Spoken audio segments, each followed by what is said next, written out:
Okay, I'm going to Clear Lake, Iowa, which is just west of Mason City, Iowa, right over here. Here's Mason City, here's Clear Lake, and the specific place I'm going to is right here in Clear Lake. It's called the Surf Ballroom, right here. I'm going to go to Street View.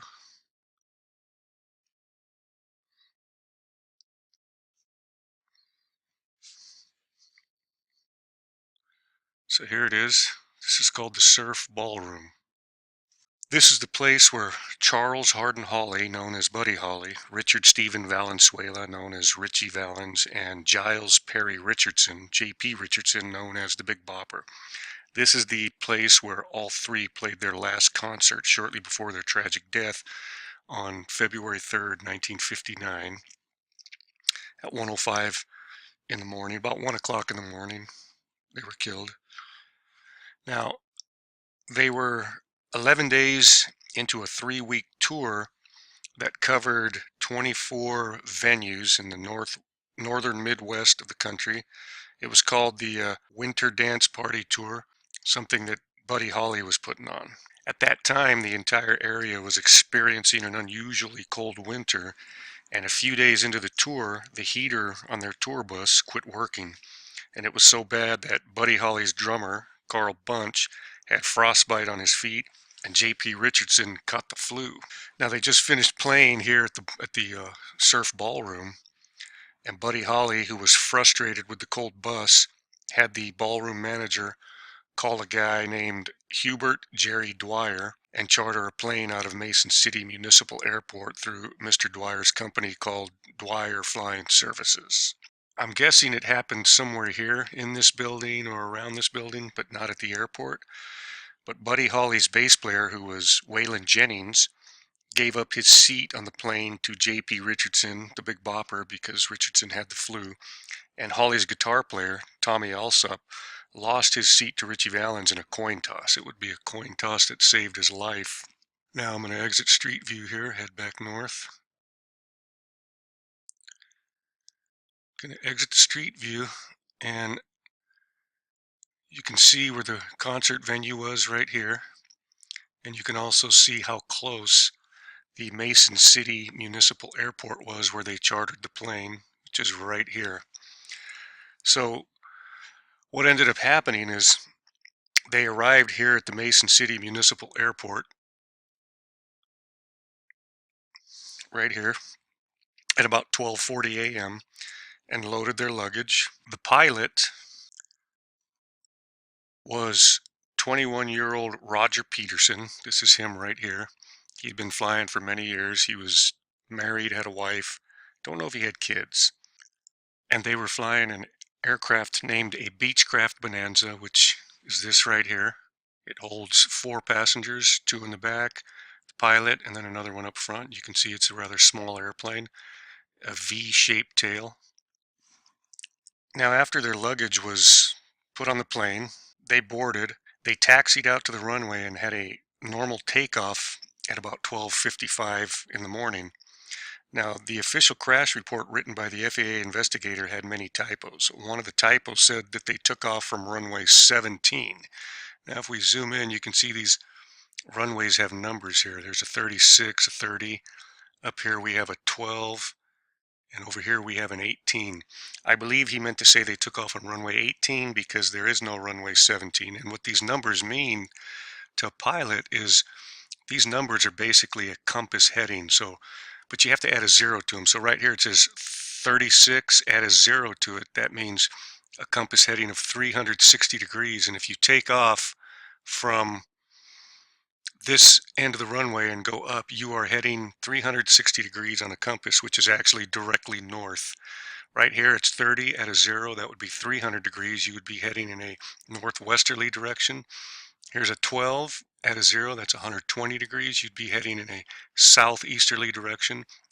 And runway 18, which is the one that they took off from, add a 0 to it, that's 180 degrees on a compass. That means you are heading directly south. Now the weather at that time said there was wind blowing from the south, which means it was coming from down here and blowing towards the north at 20 knots and gusting up to 30 knots. So what that means is 20 knots is about 23 miles an hour, and 30 knots is almost 35 miles an hour, about 34 and a half to 35 miles an hour. So there was wind blowing from the south down here and to the north, anywhere from 23 to 35 miles an hour. Now the official report said they took off on runway 17, which is actually runway 18, headed south down this way, the direction that the hand is going, took off and immediately made a 180-degree left-hand turn and climbed to an altitude of about 800 feet.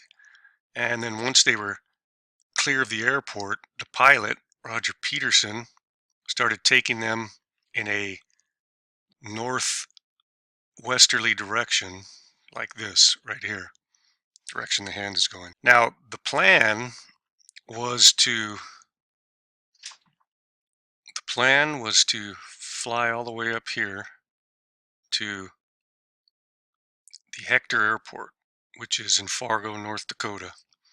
It's this airport right here. Get in a little closer. They were supposed to land here, and then they were supposed to do their next concert on February 3rd right here at the Moorhead City, Minnesota Armory. This is where they were planning on having their next show February 3rd. So it's right here. I believe it's a National Guard Armory, but they also have concerts there. Now, we all know at this point they never made it. And there's a reason they never made it, and I'm going to get into that reason right now. We zoom out, go back to Mason City Airport in Iowa, which is right here. Okay, so like I said, they took off in this direction, heading south, made a 180-degree left-hand turn. Once they cleared the airport, they started flying in a northwesterly direction like this. Now, what happened? This is what happened. According to the official crash report, it was dark, so Peterson had to fly using instruments, and that's where things went terribly wrong. He had to use an instrument called a gyro, or it's also known as a false horizon, and this is what they look like. Now let me explain what this is. What you have here is this bluish gray, which indicates the sky. What you have here is this brownish color, which indicates the ground, the earth or the ground. Right here, this white line is the horizon between the sky and the earth. And this orange thing here and here represents the wing or the wings of the airplane. Now, when I'm going to click on this one here, so you see here the sky, the ground, the horizon, and here's the left wing dipping below the horizon, indicating that this airplane is in a left-hand turn. And the way you get out of the left-hand turn is you turn to the right and bring that wing up. Now, Roger Peterson was used to the type of gyro where right here the false horizon actually locks in to the real horizon outside, and the wings right here on the airplane lock into the movement of the airplane. So when the left wing drops, you know that you're in a left-hand turn, and the way you get out of it is you turn to the right. But that night, that particular airplane he was flying had a different type of false horizon. It had a different type of gyro false horizon. It was opposite, which meant that the horizon actually locked into the movement of the airplane, and these little wings here locked into the actual horizon, so it was opposite, which meant when he made a right-hand turn, this horizon would do this, but it would appear that the left wing was dropping below the horizon. So when he was in a right-hand turn, it looked like this, and he thought he was actually in a left-hand turn. And the way he compensated for it was, well, he's thinking he's in a left-hand turn, so how do you get out of a left-hand turn? You make a right-hand turn, and that made the right-hand turn he was already in much steeper, more severe, more intense, and he ended up rolling the plane to 90 degrees and falling out of the sky and hitting the ground at tremendous speeds. So that's how a gyro works.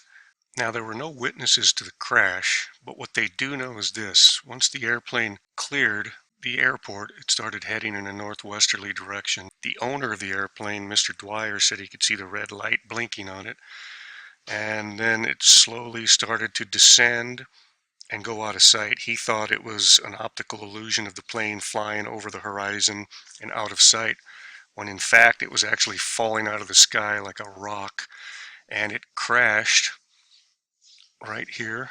This is the location. By getting close, you can see right here, there's actually a memorial site to where the plane came to its final resting place. Now, what they do know is this, that the plane came falling out of the sky at about 165 to 170 miles an hour. That's the airspeed that it came out of the sky at, which does not give you the ground speed. If they had a tailwind of 20 to 30 miles an hour and the airspeed was 170, that plane could have hit the ground going upwards of 200 miles an hour. But what they do know is that the first piece of debris was found 540 feet from where the plane came to rest, right here where the memorial site is, and that the compass heading was on 315 degrees. So what I'm going to do is I'm going to use this ruler here, and we're going to do a compass heading of, well, not 315 degrees, but the opposite of 315 degrees, which is 315 minus 180. It's 135 degrees. And the first piece of debris was 540 feet from where the plane came to rest. So what I'm going to do is I'm going to use this ruler right here from where the plane came to rest, and I'm going to drag 540 feet right about here, roughly, and it's a compass heading of 135 degrees. So right about here. So roughly right about here is where they found the first piece of debris when the plane crashed. Now keep in mind the right wingtip hit first. They were at about a 90-degree angle. The plane cartwheeled. I say over 600 feet. I'm guessing, because where the hand is, where that end of that yellow line is where they found the first piece of debris. The first piece of the airplane did not fall off right where the plane hit the ground. It had to fall off later. So my guess is its initial crash point, its initial touchdown point where the wing hit, was probably, I'd say well over 600 feet, somewhere in here, roughly 135 degrees, right in here. And they were going at a ground speed, I'm guessing well over 170, probably closer to 200 miles an hour. So that plane hit the ground, cartwheeled, the first piece fell off, stopped at 540 feet from where the plane finally came to a rest, which was right here.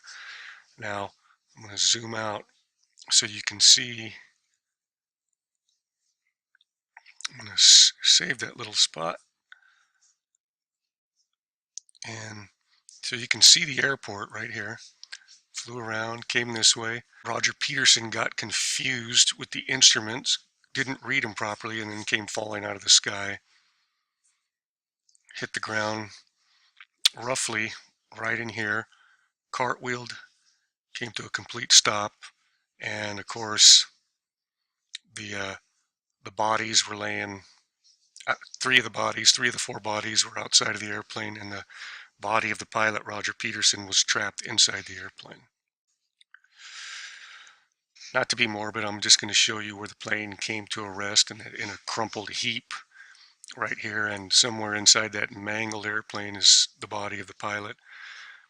Right over here is the body of Richie Valens.